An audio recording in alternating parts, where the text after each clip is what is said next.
up with it, world? It's your boy Sleepy J. You're tuning into the Know It All Sports Podcast.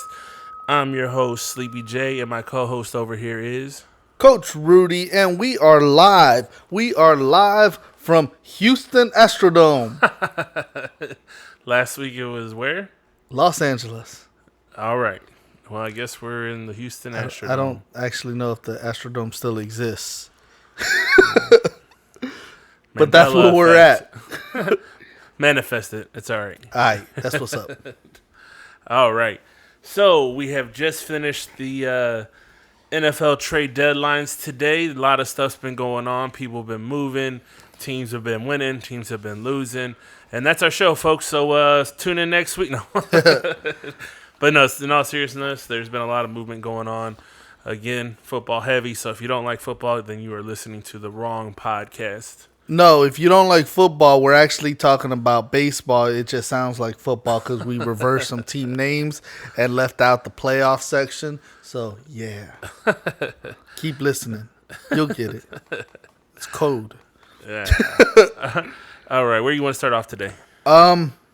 Let's start off with the big news before we get to the trades and all that.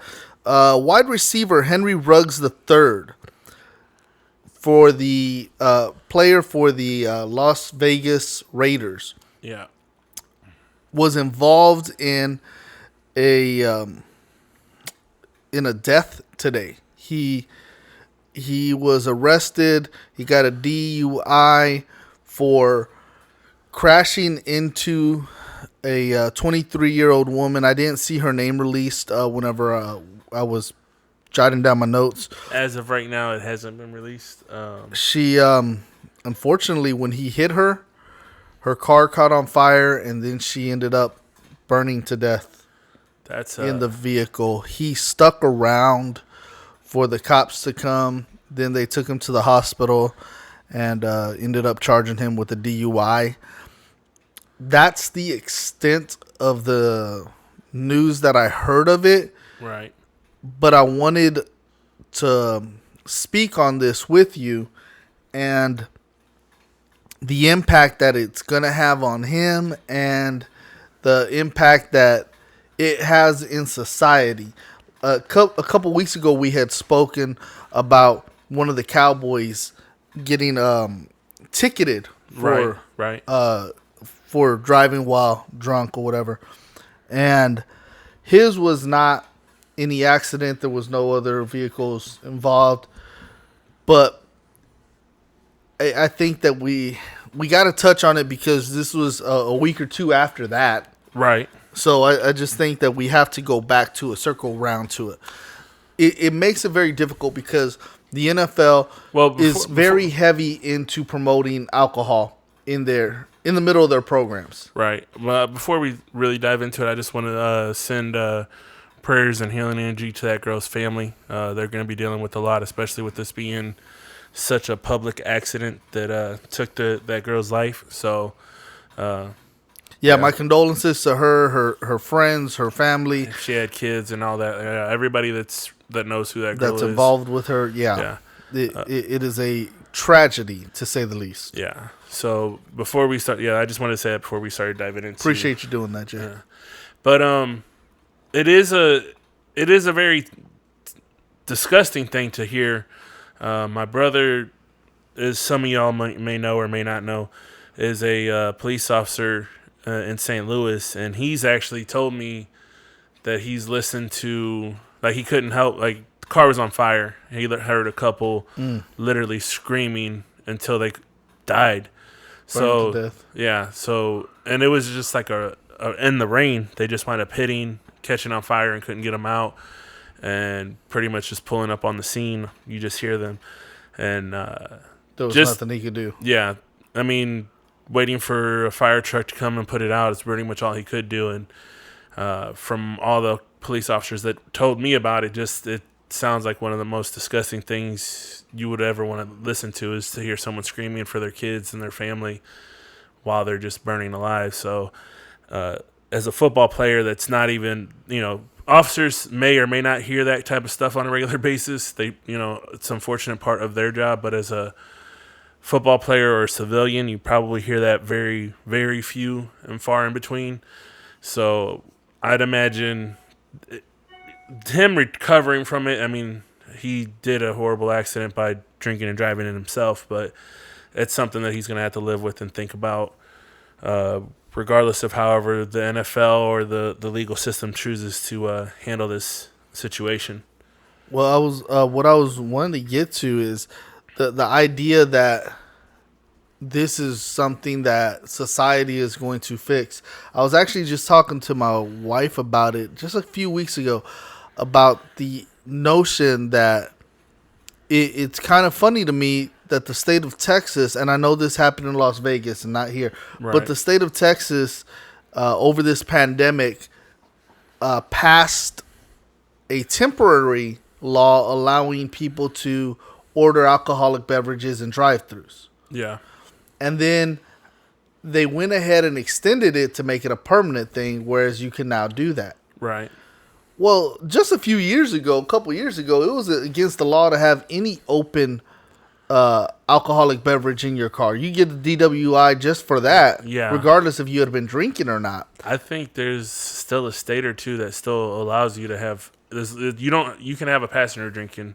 You can't be drinking, but your passengers. Well, can be in drinking. the state of Texas, it was against the law for you to have that prior to this being passed. Right. Now, with that said, I think that just goes to show how much finances impact our laws and our Yeah. legal system.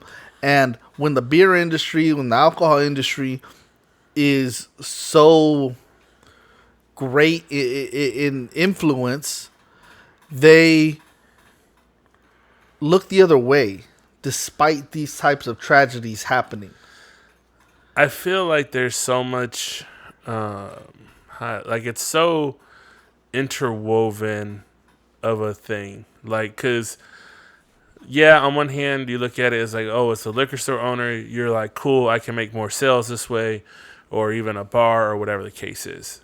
That's that's good for them, which is good for the liquor company or whatever, and they're allowed to just take their money and fund whatever laws they want to try and help continue. But even deeper than that, further than that, when you think about it, it's good for the law because the more people that are drinking and driving or more tickets they can fund their small cities and towns with. Look, you know as well as I do, if any city really cared about the drinking and driving regulations, all they have to do is really be parked outside of these bars. Yeah. They don't care. They pick and choose. Who do they want to harass? Well, Look, when you park a block and a half away from the bar yeah. to trap people, Yeah. it's still not the same thing.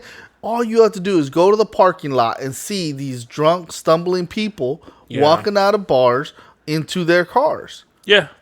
If you really wanted to stop them, it ain't about stopping them because it circles back around. Their bosses, and their bosses will get a lot of heat from the industries that feed into this. Well, Which, to me, is why it's annoying. See, Mothers Against Drunk Driving, they, for what, 20 years, you and I always heard about them crying about this or that, trying to make it difficult for a lot of people who drank, right? yeah. And you can have your feelings about it or whatever, but to me, it was just, like I said, a couple weeks ago, I was telling my wife, I have not seen anything from them in a little while. So I don't know if their leadership has fallen or just hasn't been as vocal here in the Dallas area these last few years. Yeah. But it was interesting to see that they didn't raise a big stink about it publicly, about this law in Texas being changed. And I know we're not trying to get into politics, but I'm really talking about sports and how this is going to impact everything, because I don't see anything changing despite this tragedy happening. Right. And I think the only backlash that's going to happen is going to be more towards the Cowboy player for getting the DWI as kind of a punishment for that player killing somebody. Yeah. because he's like going to be in like an overcorrection. Yeah, because that player Ruggs is going to be in a whole heap of problems with the law and Involuntary with manslaughter and all that, and that's going to supersede what the NFL can do. Yeah. So I think the person that's going to get the backlash is going to be the Cowboys safety. Yeah. Who was involved in a DUI without any accident, so to speak. Yeah, I don't know.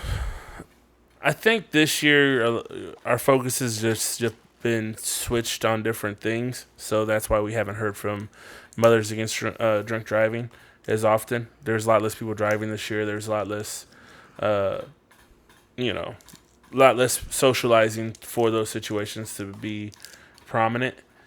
Not to say that those things didn't happen or didn't exist. I'm just saying that there's a lot more things in media for people to be covering other than that. That makes sense. But, yeah, I mean, we know, as we've said last week or the week before, the NFL is $1 billion business, and they will flex where they have to flex and hide where they can hide stuff. It's true. So, I mean, for me, it's just really a tragic accident. He should know better, as should everyone know about drinking and driving, should know better. Well, somebody was telling me, they were like, well, the NFL needs to do something about it. Look, honestly, when you're young, who can tell you? Yeah. You now have your driver's license. Yeah. You're now eligible to drink legally. Yeah. And quite frankly, and you're famous, whether you're famous in all levels or you're famous as an athlete. At least you can name drop who you play for or whatever. Yeah. Yeah. And so when somebody's going out drinking or partying or whatever you have, whatever have you, they're going out there, and the everyday Joe Schmo can't be told anything. Yeah. When he's drunk. How are you going to tell someone who now has $3 million in their bank account, you can't drive home? Right. Like, F you. I live 2 blocks from here. I'll be cool. Yeah. Whatever. Yeah. I mean, how many of your parents or uncles have your whole life been drinking and driving and you haven't batted an eye to it, thinking like, How many times have you or your friends left the bar after having drink? Now, I'm not trying to condemn anybody. I'm saying there's not much more than the league can do for these players. They gave them a number to say, hey, call anytime you need a ride. Yeah. And it's no charge to you. Right. So all these players have access to it, and obviously they're still not using them. I'd say the only thing that you could do as a team maybe is hire people to go out clubbing with them as bodyguards. Yeah, I don't know that the league would or that any team would want to do that, or that any player would want that. Well, you're dealing with testosterone-driven guys, so they'd be like, "Well, what do I need you here for? I'm a man. Ain't nobody gonna bother me." Exactly. And most of them are coming from lack of, disempowered areas, so they're definitely not going to want to be like, oh, yeah, I need a bodyguard to go visit where my mom lived or where I grew up. Or to hang out with my buddies. Yeah. Yeah. Because if you guys don't know, there are, like, when you do have money, especially if you came from a poor area, you bet, oh, now you're badass because you got a bodyguard now and you got $5 million in the bank, mister, and all your friends that, were friends with you before, now they want to leech off of you. They want more money than they would ask the next guy. They wouldn't ask somebody for $20, but since you got $1 million, man, just loan me $1,000, man, you got it. Yeah. Like, these are things that, they're learning on the fly. It's not like there's a whole lot to... And you can be warned about anything a million times as a regular, everyday individual. Your parents tell you about the same things every day, about... And you're still going to make mistakes. Yeah. And it's a tragedy that the graveness of this mistake that he made. Yeah. And I wish he hadn't, for his sake, for her sake, for the world's sake. Yeah. But unfortunately... it is what it is. And I just pray that somebody hears about this and then makes a choice, I'm not going to do that. I don't hope that somebody. I hope enough people that it starts to make a difference because somebody does. I for one, if One I'm less drunk driver out there is better than none. that's true. And that's just what my point is. Yeah, I mean me. I believe that I'm a very responsible drinker in the sense that if I've had more than probably two, I'm probably not going to drive unless it's been a long time between those, and I know I'm definitely not buzzed. But that's the hard part. Like people don't think like, oh, I've only had a few, I'm not drunk, I'm not buzzed, and they go. I just know for me personally, like if I have been drinking, I usually tell myself if I start drinking, I'm not going to drive because I know I've been drinking.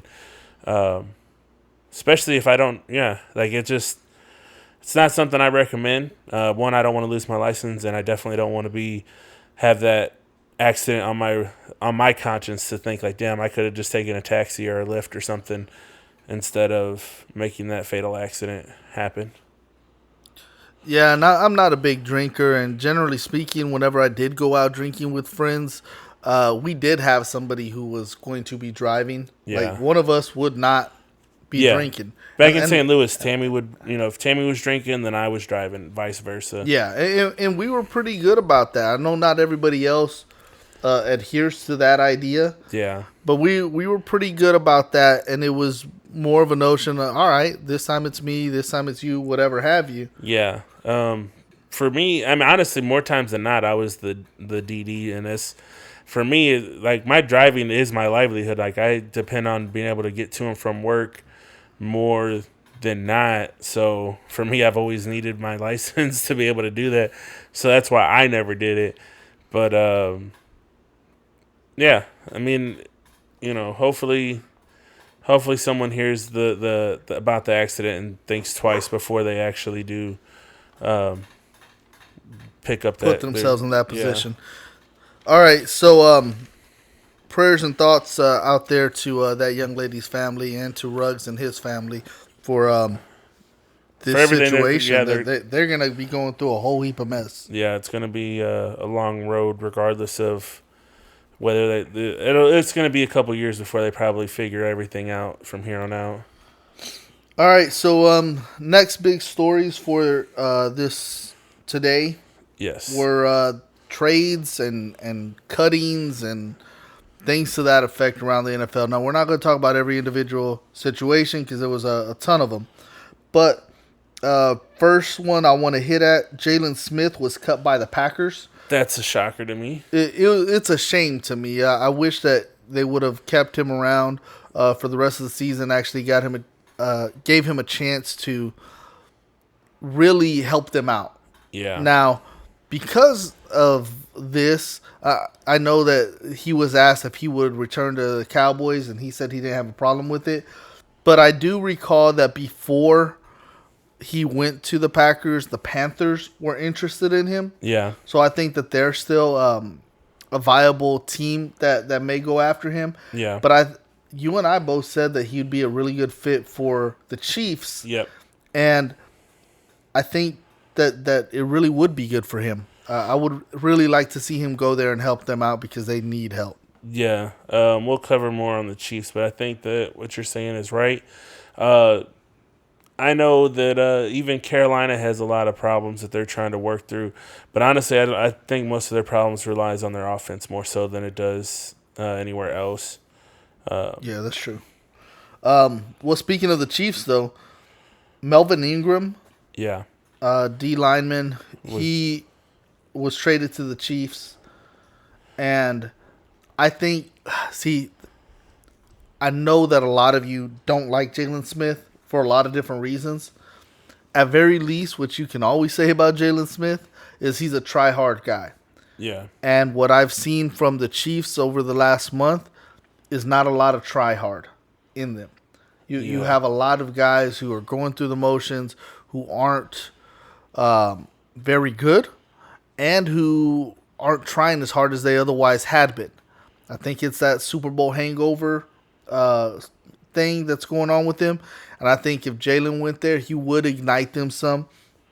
I think Yeah. them getting Melvin Ingram is going to be good for them, but only if he has somebody to support him from the back, and I think Jalen would be perfect to do that. So I am advocating for Jalen to go to the Chiefs. I think he'd be a good fit there. But Melvin Ingram, I'm hoping that he kind of resurrects his career and fits in well with the Chiefs. I think it was a very smart trade for them because they are in the hunt for a playoff spot in the AFC. They're no longer really in the hunt for their division, Right. but for a playoff spot, they still have that chance. Yeah, I think that was a smart move for Kansas City. Again, as we've stated before, prior a couple weeks ago, we were saying how the Kansas City Chiefs defense needed some upgrades. I think this only helps them. And should we just talk about the Chiefs Go ahead. now? Yeah, Oh yeah. yeah. Okay. So if you guys follow me on Twitter, then you know that I said this yesterday after the game was over that The KC game against the Giants. yeah, that Kansas City should have won this game easily, and they struggled through the whole game, which is disappointing and a problem. And I will concede to your last week notion that they're halted right now unless they make some big changes. And yesterday's game was a big thing for me to see it because I've been relying on Mahomes and the offense. Like they've been moving, but the defense is not holding up. And even with their offense moving, I still see I see what you were saying as far as for his players need to get open. They need to be he needs to adjust his playing skill along with his receiving core needs to make some adjustments. So they need a lot of work. And it's unfortunate that they've been running for so well the last few years that to realize that like, oh wow, I don't know if it's a hunger issue, I don't know if it's a coaching issue. I wouldn't. It's really probably a combination of all those things. Yeah. They're not as hungry as what they were. They're the rest of the league is kind of caught up to what they've been doing. You do the same you got thing. 3 years of footage of seeing how well what people are doing. Yeah. Tendencies. So yeah, I mean it's all very true. So they need to make the adjustments. Definitely beefing up their defense. They had defense problems last year. Just still carried on to this year. So seeing them get Ingram, if they can somehow or another pick up Jalen, they could start to turn things around. Patrick start fixing his mistakes that he's making as well as his receiving core. Still saw some drops yesterday. Saw some low passes, some bad passes. Yeah. A combination of all these things. It's not any one individual player's fault. No, it's definitely a combination. For as well as Patrick is playing, when he's playing well, Kelsey's missing his balls, or Hill isn't where he needs to be, or and it's not often or every time. It's just that one time, and all those add up to a lot of things over the course of the game. But that being said, that's why I'm saying like they need to start addressing it quick, fast, and hurry if they plan to still compete this season. But yeah, it's unfortunate as far as for franchises and teams where they are right now. But hopefully they can make those adjustments soon. Now, in something that may affect the Cowboys, the Broncos traded one of their corners, Corey Vincent. He's a rookie, to the Eagles for a 6th-round pick. I say that it may affect the Cowboys. It realistically won't. But the Eagles needed some help, and to make this trade, I think it was a smart one for them. It wasn't like a game breaker type thing, but they need to get better, and this is one way to try to get better. Philly is definitely a team that has issues that need to be corrected. It's funny because Philly, Kansas City, in the last few years were arguably some of the teams that everyone's like, oh, it's their decade, it's their era. And I think Philly was a flash in the pan. They came in and they fell out just as fast as they came up. Yeah. And it's funny that you say that because that's exactly what it was. You have here in the Dallas market, we've gone 25 years without a championship for the Cowboys. Yeah, 25, 26. And then you have people who say, and I've heard it all over these last 25 years, you see the San Francisco 49ers, they're the way, that's how a team stays great. You see, they rebuilt, they did this, Right. and how many championships have they won? Nah. None, right? Yeah. So then Philly, you see, this Philly has been great consistently, blah, blah, blah, blah, blah, blah. And then, oh my God, they're a joke. Yeah. And right now, they did win one in this 25-year time span. Yeah. One. Yeah. Now, And even when they won, I was telling people they did too many cuts. They didn't maintain enough people right after. Like the season after, I watched their offseason moves, and I think they just moved way too many people too soon, and that's what actually took them from their greatness. yeah. And so you have these teams come in. They do good for a few years, and markets like Dallas try to sell you on, you see, that's why they're great and we suck. No, the reason the Cowboys have sucked has been totally different than why these guys have won a championship or had a good little run for a few years. Because, you could use that same argument with the Steelers. We were talking about... Well, the Steelers are different. Well, no, I'm saying, like, they've been consistent. They've allowed the right moves to be made without... Yeah, I'd say the Steelers are in the history of the NFL, Yeah. two franchises stuck to a certain way of coaching and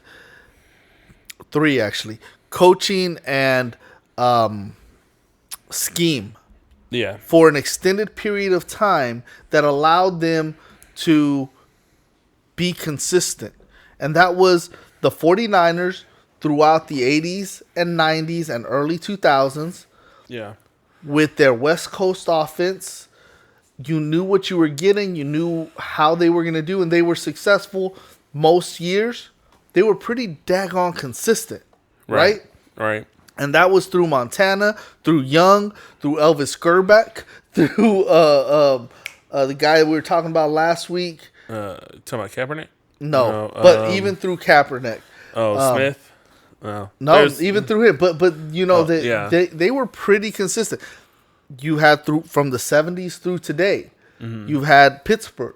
They've had 3 coaches in their existence. Right. And each of these guys has lasted as long as they wanted to. Noel, then Cowher, now Tomlin. And you knew what you were getting from them. And now you have Belichick and the Patriots. Right. So those 3 franchises, ups and downs, they were very mild. Yeah. They were very consistent. Outside of them, every NFL team switches on a dime. Oh, this is what's hot? Let's switch to that. Oh, this is what's hot? Let's switch to that. And when you're switching like that, sometimes you hit, sometimes you miss. Yeah, where I was saying the Steelers are one to counter the ones that whenever people are talking about like this team, this is what makes them a good franchise. Yeah. Okay, gotcha. That's what I was trying to say. Like that would be my argument to anyone that's saying like, well, what about the Steelers? They've been consistently decent the whole time. They haven't done a whole lot of changing up, and they got the most championships. Yeah, definitely. So, stupid people. This won't be so dedicated the Broncos to ended up being sellers. Not only did they trade that cornerback, they also traded Von Miller to the Rams. Yeah. Now, that was to me a big move because not that Von Miller has been great because he's had a lot of little injuries. Now, he did clear the medical physical. So he's going to be able to play for Denver. But the Rams went ahead and cut Deshaun Jackson. And there were rumors that this was going to happen. It was a mutual thing. Deshaun didn't feel like he was getting enough touches and wanted an opportunity to help a team. So Deshaun Jackson was cut, kind of helped them make room for Von Miller. Yeah. Because I think they traded picks away for him. Yeah. And that makes that defensive line a lot scarier. Their defense, like I said it last time or a couple weeks ago, their defense is what I worry about. They have a good receiving core and Stafford's good, But their defense is what scares me. Not even their offense. It's their defense that scares me. Yeah, I told you beginning of the year, I see them in the conference championship game. Yeah. The only thing that could stop them Yeah. is if they, because they're going to have to win 2 games to get there in the playoffs. Yeah. And right now, between the Cowboys, the Cardinals, the Rams, Tampa Bay, and Green Bay, right? Yeah. Out of those 5 teams, one of them's going to get a first-round bye. Yeah. And those other 4, Yeah. 2 of them are going to have to play each other in the first round. Yeah. So one of them's going to get eliminated. And those are legitimate Super Bowl contenders. Right. Out of those 4, one of them will get eliminated. The other 2 are going to get cupcakes for playoff opponents. Yeah. You know, I say cupcakes, but I don't know. The Saints might be hard, or the Bears might be hard, or Seattle might sneak in with Russell making a comeback. But they're not going to be as difficult as these juggernauts. Right. But one of these 4 or 5, one of these 5 juggernauts is going to be knocked out in the first round of the playoffs. Yeah. So that could be the Rams. Yeah. Depending on what happens, because it's going to be tough. Yeah. But that said, beefing up that line like that, yeah, that helps them. I was more shocked. Avoid that. I was more shocked for like Von Miller.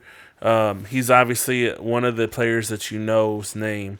He's not one of these players that's been on the defense for a while. That's like, oh, I think I kind of heard of him here and there. Like, he's definitely one of those playmakers that when you hear him, you kind of watch for him. So I was shocked that they moved him from Denver.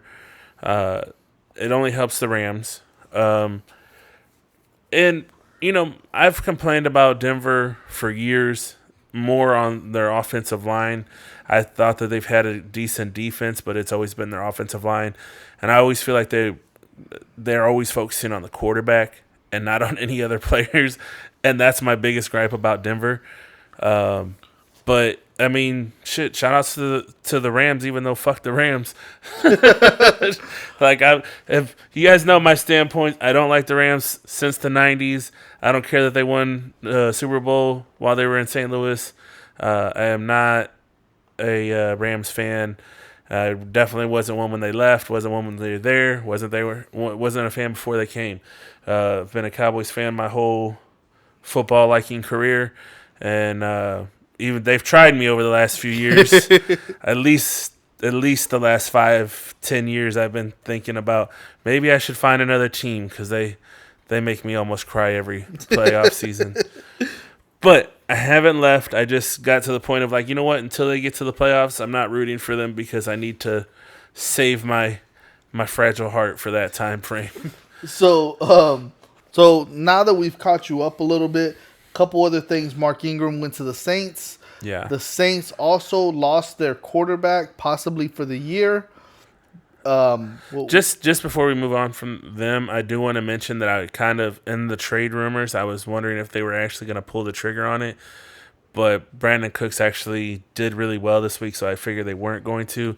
But going into it, when they traded Ingram, he apparently was really upset, and there's rumors that they were going to that he might hit the trading line. Apparently, everyone in Houston was up, like what was tradable. Yeah. Like that was the rumor that ended up being said. Houston's willing to trade anybody. Yeah.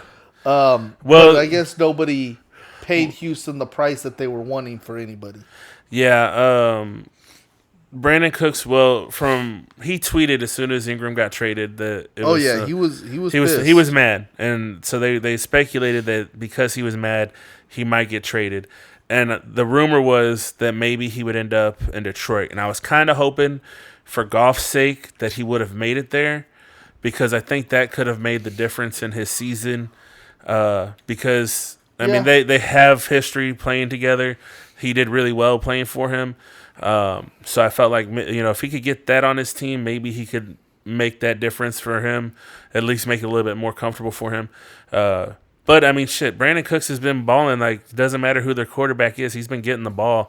quite a bit down there. Yeah, he's been playing well, but the team hasn't. No, yeah, I'm not talking about the team whatsoever. I'm just talking about Brandon Cooks. Yeah, I was looking up, and I was telling you earlier that I was looking up their schedule, and I was like, yeah, I told you that they were the team to pick against every week because they're a bad team. Yeah, and they got that win week 1 or whatever. Yeah, and they played the Patriots close, but outside of that, they've been getting worked. They've lost every game by at least 10 points. Yeah, and twice have been shut out.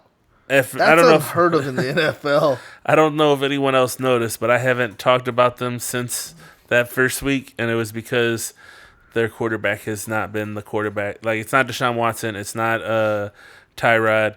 So I haven't really had a whole lot to say. Yeah. So getting back to the Saints. Mark Ingram has returned to the Saints. Yeah. And he gets there as they lose Jameis Winston. Jameis Winston may be out for the year, ACL injury or something like that. He's done. He was on crutches. I know he was celebrating their win with them against the Bucks. Yeah. But he's done for the year, man. For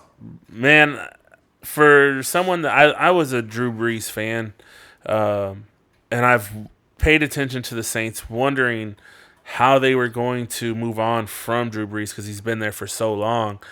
And in Jameis Winston, I wanted him to do well just because I feel like he's another one of those quarterbacks that's just like, man, he's not a bad quarterback. He just can't seem to stay healthy. Well, it wasn't ever a health thing. He just wasn't consistent enough. I think he gets in his own way. Well, yeah. One way or another, he's in his own way. But either way with it, the Saints, it was a big win against the Bucks, but that was pretty much their Super Bowl. Yeah. I mean, even if they make the playoffs, they got Trevor Siemian. Yeah. Who, remember, he was the Denver quarterback, then went to Houston, didn't do nothing there. Yeah. And then I thought he was out the league, to be honest, because I forgot he's one of those white quarterbacks that just stays on the bench hidden somewhere. I forget, you can have a 15-year career by doing that. What's the one that came and played for the Cowboys for one season? Which one? We had a ton of them. The one before Dak came. He was Romo's backup. He played for he was Brady's backup for like a season. I can't think of his name. I know who you're talking about. I mentioned his name last week, but I can't remember it right now. Yeah. Anyways, yeah, I mean, he's a prime example of that type of thing too. Whoever that quarterback is that we're thinking of, I can't mention his name.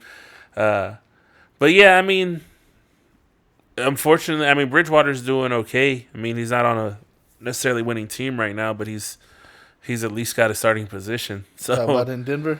Yeah. Because he was on the bench for Breeze at one point. So so I mean, we'll see what happens with the Saints. I don't think much will. Now, before we get into our picks, we got to talk about that Cowboy game. We got to talk about Dak, if he's going to be playing this week against the Broncos.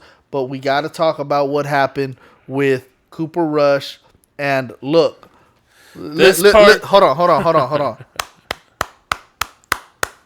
That was me clapping for them getting the win. Yeah. Now, what I got to say is going to be contradictory to the stat line. The stat line said that Cooper Rush did awesome because he threw for 300 yards, a couple of touchdowns, only one pick. That's what the stat line reads. The stat line reads that he did a lot better than what the opposing quarterback did. Yeah. Now, that said, they put up only 20 points. Yeah. They had a missed field goal. They had, three total field goal attempts because they couldn't punch it in, right? Yeah. And from my count, there was probably three interceptions that were dropped that should have been had as far as because they were bad throws. Right.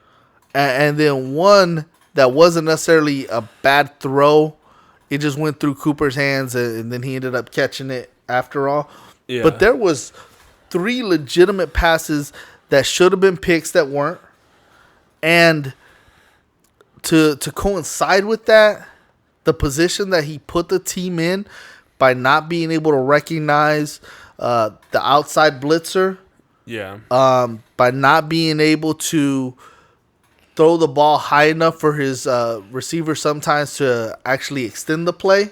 Yeah. The reason he had those 300 yards was because his receivers did an excellent job of yards after the catch.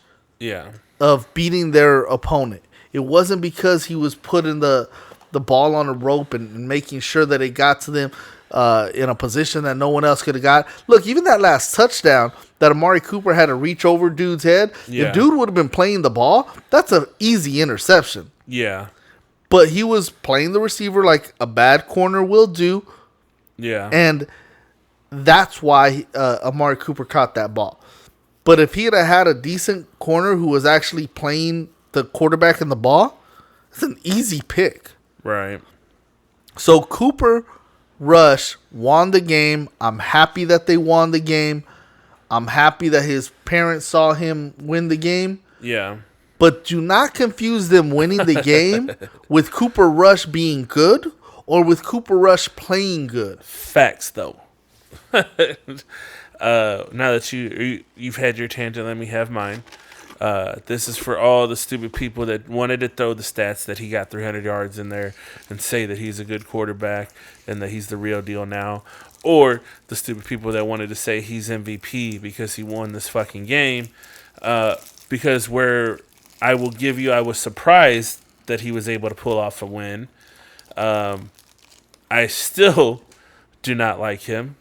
What I seen of the game, there were too many close calls for you to be like, oh, he's impressively doing a good job. Not to say that even Dak doesn't have close calls, but he was putting his receivers in position to get hurt. Yeah. There's one play that keeps replaying in my head where there's Amari Cooper and 3 defenders. I seen that one. And Amari decides not to reach out for the ball. He ducks his head. Because if he'd have reached out for the ball, he'd have got killed. Yeah. And you can't continuously put your receivers in this position without them getting injured. The only reason the receivers didn't get injured is because they recognized this and said, all right, I'm not going after this ball. Right. And you don't get that from a good quarterback.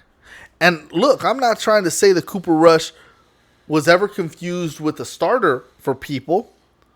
But I'm saying he's still not a good enough quarterback to have on a Super Bowl contending team as your primary backup. If he was your 3rd string quarterback because your 2nd string quarterback got hurt, got ill, got COVID, whatever, and then you had to play him, I get it. Yeah. But you went into the season with this mofo as your 2nd stringer. Yeah. That should never be the case. Yeah. Where I stand on it is that from the plays that I've seen, he wasn't doing anything impressive whatsoever. You're right. It was the run afters catches that made the game be what the game was. I think at some point you tweeted that Dak would have been up by 2 touchdowns. 3 touchdowns. Yeah. Which I wouldn't argue. And listen, you guys know, or at least you know, I am not Dak's biggest fan either. And I just started, like I said, he's silenced anything I had to question him this season.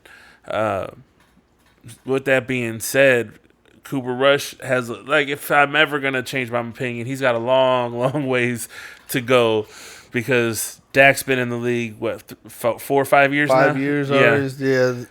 And I'm just now giving him his props. And he had a really good first season. Yeah. So really good first season, really good second season. Yeah. And then the drop-off came, but whatever. Yeah. But for this game, like we always say, any given Sunday, any team could win. There's fucking how many teams are 1-whatever now? They got their 1 win, maybe be the only one that they have. Some teams haven't won at all. Still waiting for that 1 win. I am not impressed by this win. I am glad for this win. and nobody should be impressed by. I was impressed by his teammates. Okay. I was impressed by the fact that they rallied up. They rallied because I really do feel that happened. Well, and you don't always get that. A lot of times you're like, damn, I know we're going to lose this one. Yeah. And you didn't get that at all. Yeah. From every player on defense, on offense, they were like, we got this. Now, maybe that was helped by the fact that Kirk Cousins played a horrible game. And he played a horrible game. That very well could have been on the fact that Kirk Cousins is like, oh, it's not even Dak I'm playing against. I don't even have to worry. And sometimes you don't get up Yeah. because you don't think that it's real competition. Yeah, some people play to their competition. So I play to my competition, so I definitely know what that is. Yeah, me too. I definitely am one. Like why would I exert myself if I know this person isn't of the caliber? It's not a great thing, but it's the truth. Yeah. And so that may have been Kirk Cousins' thing. Like maybe Kirk Cousins went in overconfident, thinking, "Oh, it's not Dak." I don't know what the case was. Oh yeah, I'll give more plays. It could be, very well could be. So and I know a lot of people are going to say, "Oh, it's because Kirk Cousins doesn't do well in the Sunday night, Monday night football games or whatever." Yeah, but okay, it could have been that too. But whatever it was, he played a poor game. Yeah, it doesn't take away it does not make him any better. It just means that he had more things in his favor than not. Because most Sundays, that would have been a factor. That would be like, it shouldn't have went that way. But that's all I want to say about that. Like I'm happy for the win. As I said for Kansas City, I'm happy for the win. But neither one of those games should have been as close as they were, and that's where that ends for me. Yeah, so we ended up saying last week that it was going to be very detrimental to the Cowboys if they played Cooper Rush instead of Dak Prescott. Yes. If Dak Prescott could go. Right. If you're telling me that the medical doctors on the team said Dak Prescott should not have played, that's a different story than the coach saying, I'm not going to play you to help you get another week of rest.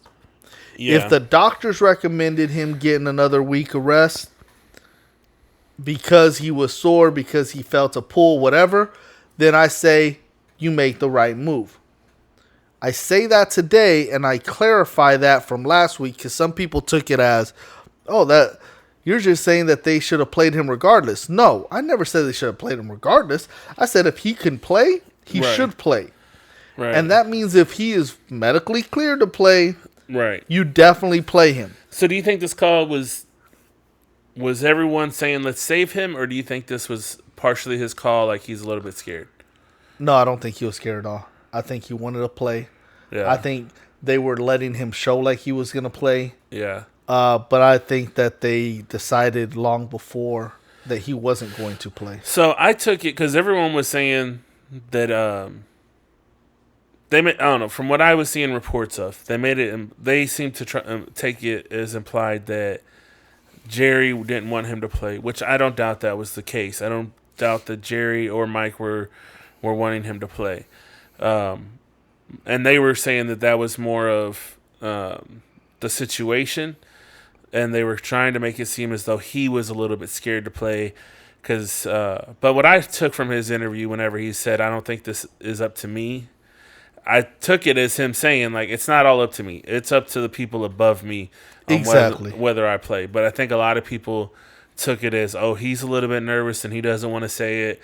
And then on top of that, I don't think it was a matter of him being afraid. I think it was him saying it was his political politically correct. Yeah, his political correct way of saying that I'm willing to play, but if they tell me I can't play, I'm not going to play. I think that's all it came down to. I don't think it was a question on if he was healthy enough or willing enough. There was a point in the game where the quarterback threw an interception, and they put the camera on Jones' family. Yeah. Jerry got up and walked away disgusted. Yeah. And this week on 105.3, The Fan, he was being interviewed, and he made a comment to the effect that that Dak is going to end up playing this week. Yeah. Like, he didn't flat out say that, but McCarthy had alluded to it, and Jerry kind of alluded to it too, that Dak is going to practice on Wednesday, and then on Thursday he should be full go so long as there's no setbacks on Wednesday. Wednesday they're going to take it light. Thursday he'll be full go. Yeah. And then if he's full go, then he plays. And with that said, I think Jerry and the coaching staff saw the same things that we did in Cooper Rush playing so poorly. Yeah, he got the dub. Yeah. They put him in position to win, and he got the dub. Yeah. But I think they saw what we saw. And I think with that said, they were like, yeah, we can't go through this again. We're going to get killed. Now I want to expand on that. And I know this is supposed to be a two-man show. And I know I'm like jacking the mic or whatever. But when I look at this game against Denver, I was actually a little bit afraid of this game. Yeah. And with Denver being on a, hey, let's sell everybody off. Yeah. I'm no longer afraid of this game. Like, I thought this was the trap game. I did. I was like, this week is that week where you let your guard down. Yeah. I think everyone's going to be glad to see Dak back. Yeah. I think they're going to be like, all right, let's go ahead and put up 50. Yeah. For me, when we went into the game, whenever it was announced that Cooper was going to play, which pissed us both off, I have the text message to prove that if there was a question. But what it comes down to, as I had mentioned, like, defense is going to have to win this if we win. And I don't think the defense did terrible. I think they would have done better had Dak been there to relieve that stress, which is what me and you always say. It's not that the defense has been bad. It's just that they get tired from being overworked so much of the game. And they stepped up. Yeah. They played well. And I still hold on to the idea that I told you before that I don't know if we said it on podcast, but we were talking about how when it comes to the Super Bowl, there's that team that usually has that defense that you're like, oh shit, this defense is the real deal. Yeah. I still think the Cowboys silently are going to wind up being that team because we've had such ups and downs in the last few years, 25 or 26 years, if you want to be exact. Yeah. That I think it's one of those things that we look at, it's the Cowboys. There's certain expectations that you have of them, so you don't want to boast it. But I think come February, if we actually make it to that Super Bowl, it'll be the thing that they'll be saying, like, we didn't realize that this defense was the real deal, and they've proved why they're the real deal all the way up until that point. Yeah, I mean, I think once you start getting some of these injured players back, if they come back, right, the Cowboys are shaping up to be a really good team in a great position. Yeah, and their schedule is shaping up to put them in position to have that first round bye. Yeah, from the trade deadlines, from what I was reading, some people were speculating some possible trades that the Cowboys may have acquired. But what it came down to, the Jerry was just like, I don't want to mess with what's already working. Yeah, he did not want to sell off their depth. Yeah. Now, okay, some people are really big onto this Packers team right now because they upset the Cardinals. Yeah. Last week, and they upset them not because Aaron did something spectacular. It was their wide receiver was blocking. AJ Green was blocking the corner instead of looking for the ball. Yeah. I don't know if he thought that Kyler was going to bootleg run to his side or if it was going to be a handoff to his side. But he was totally blocking the corner and not expecting a pass. Yeah. And the ball hits him in the back could have hit him in the back. The DB picked it off and they lose the game. But so that knocks the Cardinals down. Yes. From their undefeated streak. Yeah. Now, the Packers, I told you, I don't believe that they're going to be able to get the first round bye because of this schedule. Yeah. They got the Chiefs. Yeah. They got the Seahawks. Yeah. They got the Vikings. Yeah. They got the Rams. Okay. The Bears. The Ravens. The Browns. The Vikings. And then they finish off with the Lions. Okay. These next few weeks are no cupcakes for them. No. Because of that, they're going to lose one, maybe two of these games in the next month. Right. And that's enough to knock them out, in my opinion, of that first round bye. Because Right. there's only one. Right. So the Packers are going to, their schedule's going to screw them out of a chance to get that first round bye. Yes. For me, with that pick, I went with the Packers one because I'm an Aaron Rodgers fan, and I don't like to bet against him because I just don't trust him letting the team down, even though I know he does. But we've just wrapped the podcast up, and we watched the end of that game, and I was saying how I needed them to get an interception because I had picked them to win, and they did get that interception. Shannon Sharp was saying that A.J. Green must have not have caught the audible or something, but he was like, I can tell you from my days in the league that it was one of those plays that, like, yeah, we're calling this play, but if you're open, you're getting the ball. And he's like, and those are the key players, the A.J. Greens, the Shannon Sharps, the whatever receiver or tight end that you have. Like, when you know that they have the hands and that they can have the potential, even if that they have one person covering them, they're going to get the ball. A.J. Green should have known that if he seen that he could get it to him, he was going to get him the ball. But for whatever reason, he didn't catch whether it was set or not, he should have known, being who he is, that there was a good likelihood that it was coming to him. Yeah, it's true. Now, I'm going to carry on just a little bit more into why the Cowboys probably get this first round bye. And don't worry, folks, we are going to hit on Derrick Henry before we get to our picks. But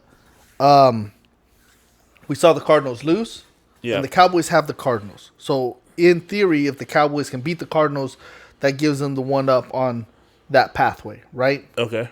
So, outside of that, we saw that the Bucs lost. So the Cowboys are already a game up on them because of that loss versus the Cowboys won, right? So now let's take a look at the other team that is in the running, the other one-loss team. Okay. And it's going to be the Rams. Okay. Okay? So right now the Rams have the Titans coming up, Okay. but the Titans without Derrick Henry. Yep. Then they got the 49ers divisional game. Okay. They got the Packers, which we just mentioned. Yeah. So one of those teams is going to have two losses virtue of that game, right? Right.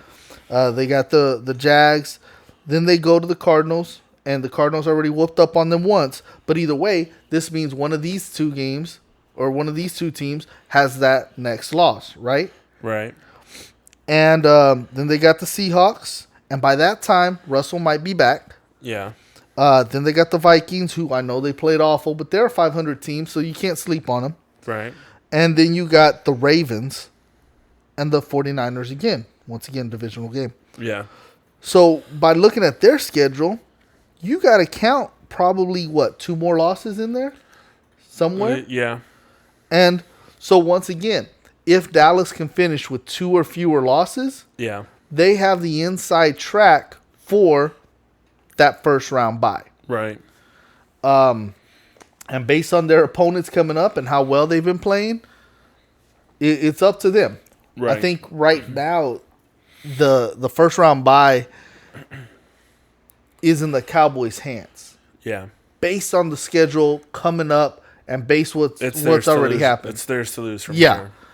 Do you feel the same? Based on what I just said. Yeah, I mean, with the Rams lineup, I would say they probably have a possibility of 3 losses out of what they have coming up. And I wouldn't be, and that's not giving them a bad record. That's just saying that. Yeah, that gives them what a 13-4 record. Yeah. And it's just because their division rivals is a good chance that they're just going to give it to them at least once. And that's any division. There's very rare you be able to shut down your whole division every game. One of those is bound to give you one like here and there. So, and I said a couple weeks ago, looking forward for the Cowboys, I didn't see anything that I was too overly scared about. Yeah, moving forward. So Yeah, if we can keep it down to one if or none, or I think it is what it is. Yeah. So we'll hit on those picks in a moment. Finish off with Derrick Henry, man. So the whole honestly, Tennessee just started kind of turning the tide for me. I didn't think that they were. I was surprised how the season started for them. I was expecting a better run for them all season. Derrick Henry going down is definitely something to be concerned with. I'm more you so. I'm more concerned with the fact that their answer to him going down is picking up Adrian. All day. Is picking up Adrian Peterson. Now, Adrian Peterson 10 years ago, I would have been like, "Oh, that's a hell of a thing." Adrian Peterson 5 years ago, I'm like, you're." Yeah, they were picking up the Adrian Peterson of old versus the old Adrian Peterson. Yeah, is a different story. Yeah. He may be serviceable, but serviceable means that for the rest of the year, if they're lucky, he'll get 2 100-yard games. Otherwise, he's looking at, 50, 60-yard games all the way through? I mean, I think what they're buying into is we're going to punch when we need to. Meaning they get in within 20 yards, you're probably going to see him run on those 20, 30-yard once they break that part of the field, you'll probably see him run more than just trying to run him all game long. You'll rotate him in and out. But I think it might be also that they are hoping that people fear the name. Yeah, I'm sure. Well, yeah, I'm sure if you see him in there, the idea is like, oh, they're going to try and run it, and it still relieves them enough to be able to get the ball to who they need to. But now, production value-wise, I don't see it even close to being the same. And if it is, you're going to see a very short run of that. You'll see him for 3-4 weeks, and then he'll be banged up too bad. Before the season, I asked you, will Derrick Henry win the rushing title again? Yeah. And I told you he wouldn't. Yeah. And I felt it was going to be Zeke. And right now, Zeke is right in the mix with 4 other guys who pretty much have the same yardage. There's about 40 yards difference between the next 4 guys. Right. Now, they're all 300 yards behind where Henry is right now. Yeah. But that said, they got 10 games to go. Was that, 2-3 weeks ago we were just talking about Hall of Fame worthy? Because they were saying how he had such a great start. Upstart value. But this is the thing. Football is difficult. Being a running back is difficult. Being a running back and not getting injured or serious injuries is very difficult. 25 years ago, they said that the average lifespan of a running back was 4 years. Yeah. So when someone hit 10, 11 years, that was stupid good. And those 4-year running backs, it was usually all right, the first 2 years we're backups, and then the next year have a good season, and the next year we're playing, and then we get hurt and we're out of the league. Yeah, that was what it was. Yeah, theirs was likened almost to a quarterback in the sense that you probably were a backup for 2 to 3 years, and then you got 1 year where you were actually running. You maybe built up a name, got yourself a decent contract, and then by the time that contract was over, you were out. And that was if you were good. Yeah, that was a 7-year run was a good. This was a Marshall Faulk. That was a And so for me, when I'm saying that Zeke is the better running back career wise, from him and Derrick Henry, it's that consistency. Yeah, it's I can depend on him to be in the game. Yeah, I can depend on getting these things where Derrick Henry is more of the Barry Sanders, where I'm going to get a big play or nothing, right? Yeah. And that can be sexier to fans, but to me, I want the Emmett Smith. I was going to say, we were Emmett fans. Yeah, I want the Emmett Smith. I want the sweetness. I want the guy who I can depend on to be a complete back.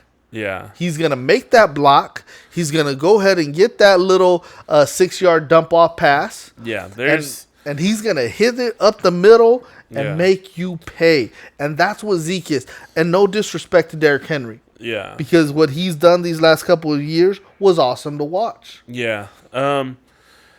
It's unfortunate for him in his career.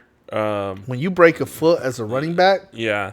whew, And we're speaking of the greats. Emmett was one of those. He was dependable when he was hurt. He still was playing. It doesn't happen. Not saying that every player should, because that can make you a lot worse, depending on those injuries that you're playing through. yeah, your lifestyle may never be good. So, but I'm just saying that that's the kind of football that we grew up watching and that we grew up to enjoy. But it's also, we mentioned it about Zeke. The only games that he's missed were the ones that he's been Suspended, or we had such a big league, we sat him. Real quick, during this last game, Zeke got his 9,000th all-purpose yard. Yeah. So he's the 5th fastest running back to ever do that. That's awesome. So congratulations. I hope that Derrick Henry can return to form. It would be great to see him be excellent for the next few years. Yeah. I worry about that because it was his foot. Yeah. You don't know how badly that's going to impact him. Yeah. But hopefully it doesn't. Depending on where it is, because it could be the ankle to foot. It could 5th be metatarsal. Oh, okay. Well, I don't know what that is, but it sounds painful. But no, I mean, for whatever it's worth, I mean, the running backs, I don't know that anyone gets beat up more than a running back versus a lineman. I was going to say, a lineman probably gets beat up the worst. Well, and linemen have the same life expectancy that we were just talking about. You get 4 or 5 years in the league. That's a long time in the league because your knees get beat up all through high school, college, and you're heavier. Defensive linemen, if you have a great career beyond 5 years, you're a unicorn. It's rare because you can usually get a great one for a good 3, 4, 5 years. Yeah. And then after that, they're just there going through the motions. Yeah, I mean, there's players that are on the line that play for 10 years, but by the time they get to season 8, well, probably by season 7, really, you start seeing a dramatic, their back's starting to spasm. You have to put them in just a third of the plays type stuff. Very, very few are playing just as well the first season as they are at the last season. Yeah, and those are rare. Yeah. But yeah, so Derrick Henry, prayers out to you. Hope you can return. Sending you healing energy. And it's just another way of me saying I was right. And I do enjoy that part. I hate that it has come at him getting hurt. But it wasn't me trying to jinx anybody. No. It was the reality of knowing players can't sustain that without something fluky happening. There's a reason why the majority of the NFL teams have 2 running backs now, because it's just a lot for one player to be that. Here's the stupidest thing.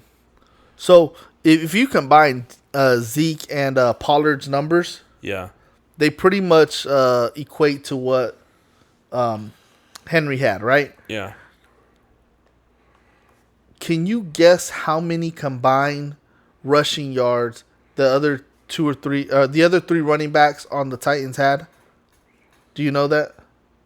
No. For the season, the other 3 running backs had 49 yards combined. Damn. Whereas Zeke's other counterpart had, over 300 yards. Right. And he had about a third of Zeke's carries, Right. So it was more of a balanced thing. Derrick Henry was really the workhorse, but also by being that workhorse, put him in this position. Yeah, I mean, I would liken that to the Christian McCaffrey. That plays such a big part of the team. It's hard to see what you're going to do without it. And then you end up without him. Yeah. But Derrick Henry hasn't missed as many games as a Christian McCaffrey. No, but I'm just saying. Yeah. I get you. But it's going to be tough for that Tennessee Titans team to continue with this season without their stud running back. Yeah. But look, we've been on here forever, so let's go ahead and get to our picks. Okay. Thursday Night Football. I took the Colts, who are favored by 10.5, playing at home against the Jets. You took the Jets. Yes. For the season, or for this quarter, for our little challenge, the hot chip challenge, whatever it's called. Yeah. I have a 2-game lead over you because I had an awful week last week, so we're not going to talk about that. The Cowboys have a 9.5 point spread favorite over the Broncos. They're playing at home. We both took the Cowboys. We both took the Raiders over the Giants. I was kind of wanted to rethink that after remembering the Ruggs thing. Yeah. And aside from that, I actually don't doubt the Giants pulling out one win against a quality team this year. But I'm still taking the Raiders, still sticking with them. Both of us took the Chargers over the Eagles. I know the Eagles just blew the brakes off of the Jets, was it? Or somebody this weekend. The Jags. But I think the Chargers need a bounce-back game, and I think that they'll get it versus the Eagles. The Bengals, we both took them over the Brownies. They're favored by 2.5 at home. I just think is the real deal. The Bengals needed their bounce-back game, too, after blowing a game to the Jets. Yeah. Both of us took the Dolphins over the Texans. Both teams only have one win. Dolphins are favored by 6.5. They are playing at home. You know, the Texans have lost every game by at least 10 points except the one game that they won. Yeah. And then the one game against the Patriots. So I think, to me, it just makes sense that they lose again. I told you I'd be picking against them all year long. Yeah. And I got to continue with that. The Falcons, I took them over the Saints. And it's more because the Saints quarterback, you know, you lose your quarterback. The Falcons are playing 500 ball. They're divisional rival, so it really don't matter who's the better team right now. But the Saints are favored by 6. You took the Saints. Yeah. We both took the Patriots over the Panthers. Panthers are 4-4. Patriots, I think, are 5-3 or 5-4. I don't know. But similar thing. But I told you last week that I think that the Patriots are on the uptake, and they ended up pulling off that win against the Chargers this last week. I mean, but all signs since the Cowboys, as we said, that just started to look like it was finally starting to click. So so it just makes sense for us to take them over the Panthers, even though they're on the road. You took the Bills, who are favored by 14.5 points, to beat the Jags. And I am hitting my head on this brick wall of the Jags are going to win 5 or 6 games. In order for them to win 5 or 6 games, they got to win a second game.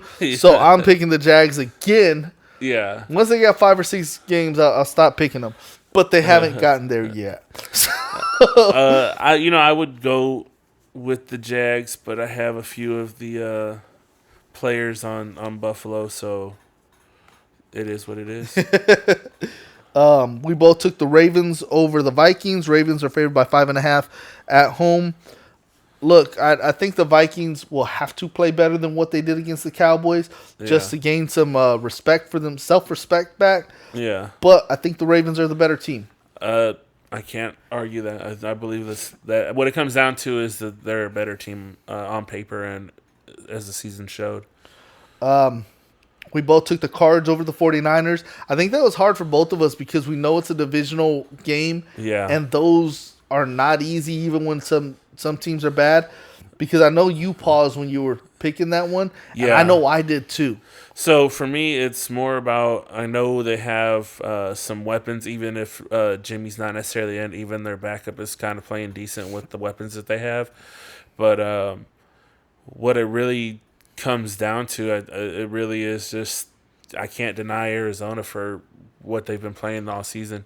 Yeah, I think Kyler's really going to be focusing on minimizing his mistakes after last week's blown game. Yeah. Versus the Packers, because they had that in their hands. Yeah. They realistically had that. At the end of the game, that was theirs to win or lose, and they blew it. 100% was theirs to lose, and they lost it. And I'm grateful for that, just for the record. Sunday Night Football, we both took the Rams over the Titans. Maybe we think differently if Henry's playing. Yeah. And you know what? I think the only chance the Titans have is that, hey, we lost our leader. Let's rally together. One last hurrah. Yeah. Like they have that slight chance, but I think the Rams are the better team. And I told you I think the Rams are the real deal. I got to take the Rams. Honestly, you're right.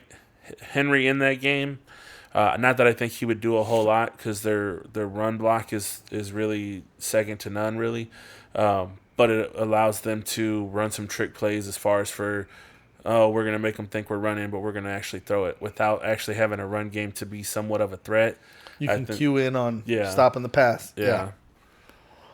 And Monday Night Football, I'm taking the Bears. You're taking the Steelers. Steelers are favored by 6.5.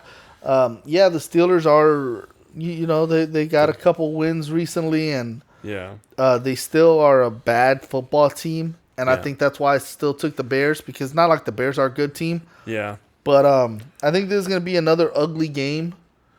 In that, this last Steeler game was 10-5, and I think this is going to be an ugly game. Yeah. Or 15-10, rather. Every week we have a couple of games where we're like, it could go either way. That, to me, is that game. Yeah. They're the same team, different conferences. Yeah. So, we appreciate you listening. Appreciate you putting up with our nonsense. And remember, we were talking baseball this whole time. With that being said, guys, one last thing. Please follow us on Twitter, TikTok, Instagram. For me, at SleepyJ, at SleepyJ, SLEEP_E_J. I'm sorry, I kind of was thinking about your just being on Twitter. But anyways. Yeah, I'm on Twitter. If you want to reach out to me, it's at RudyV1982. Just so y'all know, the Braves are up 7-0 in the seventh inning over the Astros. Damn it. So right now we're actually in Bangladesh. We flew out from the Houston Astrodome, and we're in Bangladesh right now, or something like that. I was really hoping that the Astros pulled this off. Yeah, me too. Mostly because a friend of mine was like really talking her shit about how the Braves were going to the series. And I'm not a baseball person. I don't really care. My wife would try and find me for saying that because she's a Cardinals fan.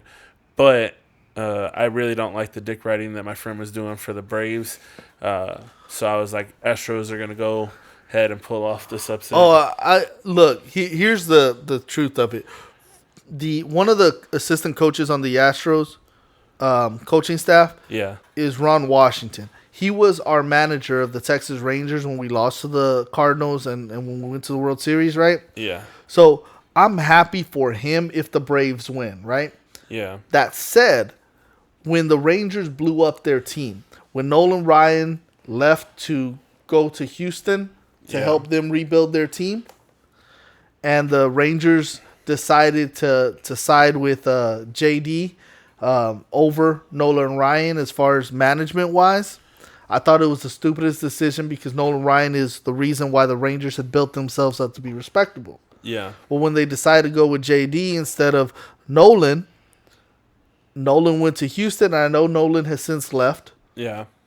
But he helped rebuild the Houston team. And a lot of the local media was calling Nolan stupid and saying that the Rangers were smart by sticking with this young guy, JD, and Nolan wasn't as big and wasn't as important as what you thought, and all this kind of BS. And yet, 3 out of these last 5 years, Houston's been in the World Series.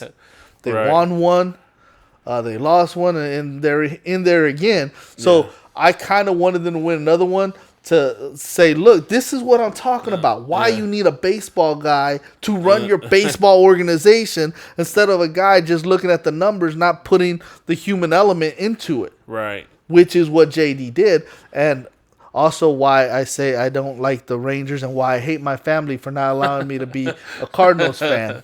Well, shit. You see that they fired their manager. Yeah, I saw that. And I saw a lot of people were upset about that. Because he wasn't there long. Yeah. Either way, Like you did, like it goes back to that. You if you're gonna hire someone to change the what you're dealing with, you got to let them actually change the environment. And if you don't give them enough time, then you're not going to see a change in what's going on. That's what we were saying about the Browns last week. Why they haven't been able to do so well. yeah. So. And this was our extra point. So, anyways, guys, as always, thank you for listening. Please follow us wherever you follow us. Like, comment, share, subscribe. We see more people are tuning in, so please continue to share with your friends and family. And until next time, I'm out. Peace.